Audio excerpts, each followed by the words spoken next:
Group 1 ఉద్యోగుల case, group 1 ఉద్యోగుల case అంటే వైసీపీ టైంలో గ్రూప్ 1 వాళ్ళని ఎవరిని అపాయింట్ చేస్తే వాళ్ళ తప్పుడు పనులు చేశారు వైసీపీ వాళ్ళు.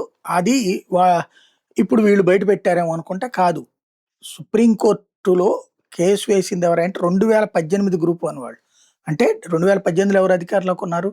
చంద్రబాబు గారు అధికారంలో ఉన్నారు. ఆ టైంలో నియమితులైనటువంటి వాళ్ళ పరీక్ష పేపర్‌లకి సంబంధించినటువంటి వాల్యుయేషన్ ఈ వ్యవహారాలే ఆ తర్వాత జగన్ టైంలోకొచ్చినియి. అంటే తెలుగుదేశం టైంలో అలా రిక్రూట్ అయినటువంటి వాళ్ళని కాపాడడానికి వైసీపీ టైంలో జగన్‌తో సంబంధం లేకుండానే ప్రయత్నాలు జరిగాయి. వాళ్ళందరూ ఉద్యోగాల్లో ఇప్పుడు పెద్ద పెద్ద పొజిషన్స్‌లోకి గూడా వెళ్ళాక వాళ్ళందరినీ లైమ్ లైట్‌లోని తీసి పక్కన పెట్టమని, నివేదికను త్వరగా విచారించి ఇవ్వమని హైకోర్టు ఆదేశించింది. ఇప్పుడు అలాంటి వాళ్ళందరూ కలిసి అర్జెంట్‌గా సుప్రీం కోర్ట్‌ని ఆశ్రయించారు. అప్రాధాన్య పోస్టులకి ఇవ్వమని చెప్పేసి హైకోర్టు ఆంధ్రప్రదేశ్ హైకోర్టు తీర్పిచ్చింది. ఇది మా హక్కులకి భంగం అని.